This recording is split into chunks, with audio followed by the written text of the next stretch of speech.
Hi, it's me, Chio. Welcome.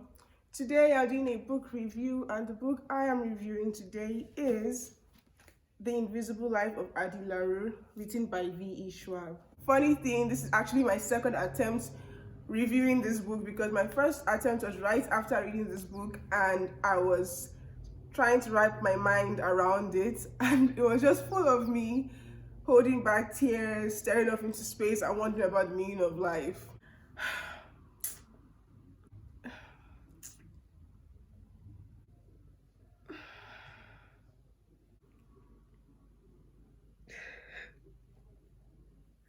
I I don't even know again.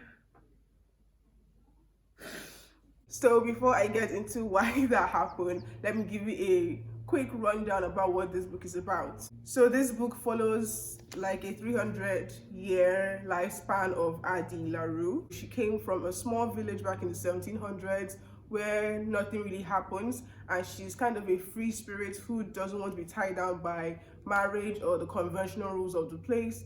And one day when she's forced into a situation where she knows she'll be trapped forever, she decides to make a deal with one of the gods that answer at night. And there's this rule about not to pray to the gods that answer at night, which she breaks in order to get a wish granted.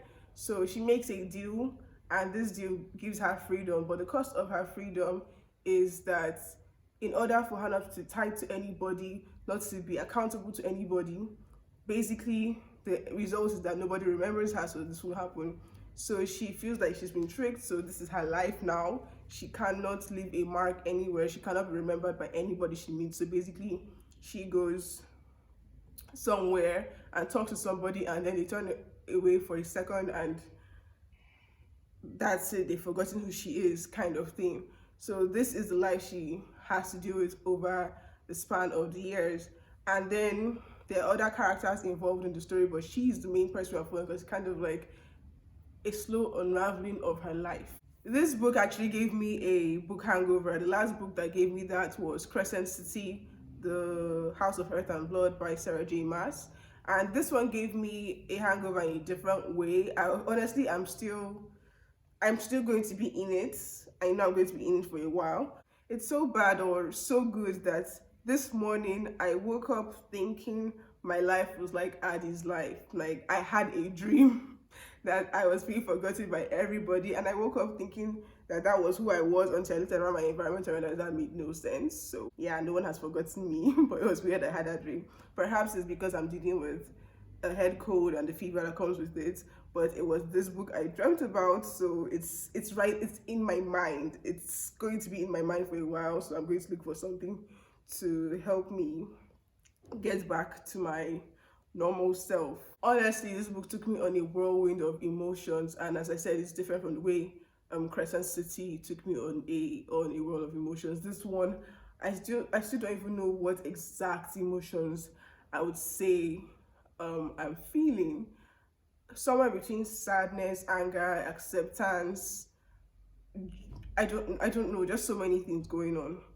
But even with all this, I had to give the book a 4-star out of 5, and I'll tell you why it wasn't a 5-star read before I will tell you why I love the book so much. So the first thing I noticed is that this book, I know how V.E. Schwab writes, and I enjoy her writing. Not every single book, but I enjoy her writing style. It's very different from most books I've read, but even as this one, we're following the description and growth of one character, and the read is slow. I didn't mind this pace. I enjoyed, for the first 100 pages, I was following the speed the book was going with. We hadn't even gotten to the main plot of the story, where we know that she meets a character called Henry, which is also in the synopsis, so don't worry, it's no spoiler. But we know she meets a character called Henry who remembers her. So I was fine following this 100 pages of not getting there yet. But somewhere around that 100-page mark, when we're finally introduced to the story, to what we're actually here for, there's a shift that makes you realize that oh, this is what's supposed to be happening. We're supposed to be seeing a story now, but we're still back in this slow pace. So at that point, for a huge chunk of it, it feels unnecessary, feels slow, and that huge portion of it feels like we could have done without it because it's very repetitive of her life, because we're going back between her past and her present, and we get that this trade she made, which is actually a curse, is affecting her in so many ways. But there are some points that I don't think we needed to see every single way it affected her, even if it kind of gives you the implication of it. So yes, the repetition and the slow pace after a point became too much for me. Now, the second thing I really didn't like in this book is the very ending, and this one is a matter of taste also. I feel like the story was kind of wrapped up in a way where I could accept it, and then something happened, but I'm not going to tell you what it is, so you won't be spoiled. But there was a chunk of, not a chunk, it was like just few lines about the ending that just, I felt like we could have done without it, that we didn't need to know that. So yes, that also threw me off of the book. I like ending a book on a good note, and that didn't 100% feel like a good note to end the book on for me. It felt like I was giving a spoiler, even though that was the end. I don't know if I'm explaining well, but I think you have to read the book to see if you felt that same way. Then another thing I didn't like about the book is it's just the main character, Addie. Her decision-making skills in the beginning, I questioned them a lot because it makes sense for her character, but at the same time, it's kind of like you're actually acting like a person that is not thinking straight. Like, yes, you felt trapped. So, honestly, the best thing you could have done at that point was run. Just keep running, not put yourself in this position where you're dependent on something else to help you, because that sets you up for all the problems you're going through in life. And now, and not only are you dependent on something, but you're dependent on this thing because you believe the story somebody else told you, somebody who is clear to us and even you later on isn't 100% about everything they're telling you. They're not telling you all the details you need to know as a, well, you know, as a kid. Basically, they're not telling you everything you need to know. So I felt that her thought process wasn't on point in the beginning. There are some decisions she could have avoided, but again, if she avoided decisions, she would not be who she is. So I'm going to ignore that. I'm just going to ignore it. Now, even with my criticism of those parts, which aren't big deals, I loved this book so much. When I started, I felt like I was going to love it, and at some point I was like, oh no, I can't read it. But at the end of the day, I loved this book. It's so amazing, such an amazing read. So we follow the main character, Addie, and of course there's Henry, and then this other character, his name is Luce. So following the three thought processes, or actually we see more of Addie's thought process and some of Henry's thought process. It's just, I can't tell you what happens in the story. I can't tell you any part of the book because everything is kind of just an unfolding of their life. So the unfolding of their life is the story. So anything I tell you will be a spoiler. Is that kind of book, but it's the personalities of the characters that draws you in. So Addie is someone who, she really wants to leave a mark on the world. So that's basically what she's trying to do throughout this book.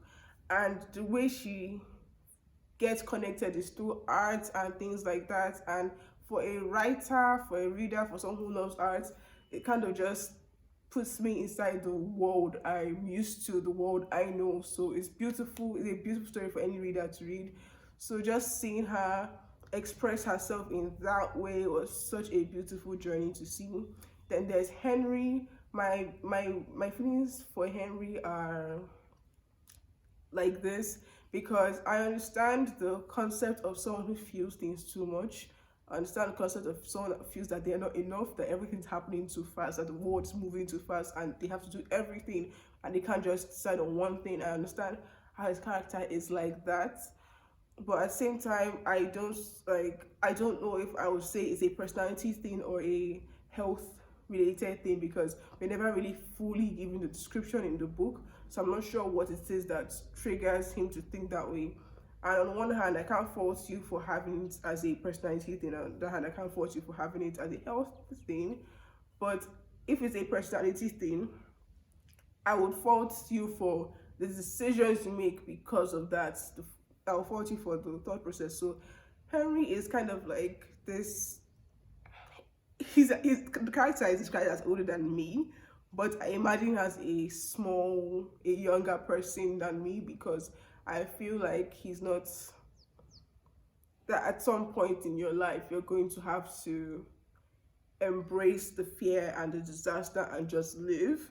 And I feel like he didn't try hard enough, which is why he ended up in the position he was in the first place before we see the rest of the story unfold. Then yes, so I don't know how to feel 100% about Henry. I feel bad for him in some ways, and some ways I kind of blame him for some things. It's his own personal life, not how he affected anybody else, just like his personal life.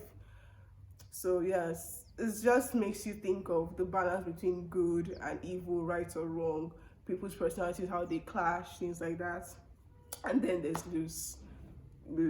While reading the book, Luce made me question so many things. He is, I don't know how to describe him as a character. You want to hate him and you want to root for him, and that whole bad boy thing, but it's not that, so you can't even describe it the same level as that. The the characters were so complex, and I just wanted to know more about them. I knew a lot about them, but I would just even get into the characters a lot more. And that's the thing about the book, it takes you on that journey of unraveling who these characters were. And because of my understanding of the characters, my hate, like the parts I loved and hated about them, it kind of made the ending a, I'm not really sure who I want to support more. I'm not really sure whose side I'm on. I don't know who I want to be right and who I want to be wrong.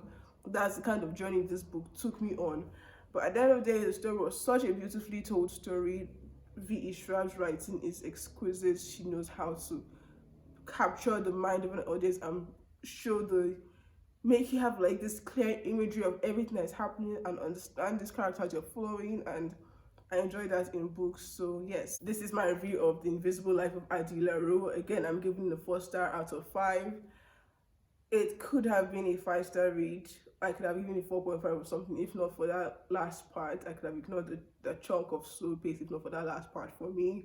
But yes, I ended up at a 4 star out of 5, and I highly recommend this book to anybody and everybody. And you might not feel the same way I felt about the ending, because that one I feel is very, very matter of my opinion and nothing else. So you can pick up this book. It's honestly, it's beautiful. I want everybody to feel the way I'm feeling. I want you to feel it. So yes, read this book. And that is it for my review of The Invisible Life of Addie Larue. I hope you've enjoyed this review, and if you've liked it, don't forget to leave a thumbs up and subscribe. Thank you for watching. See you next time. Bye.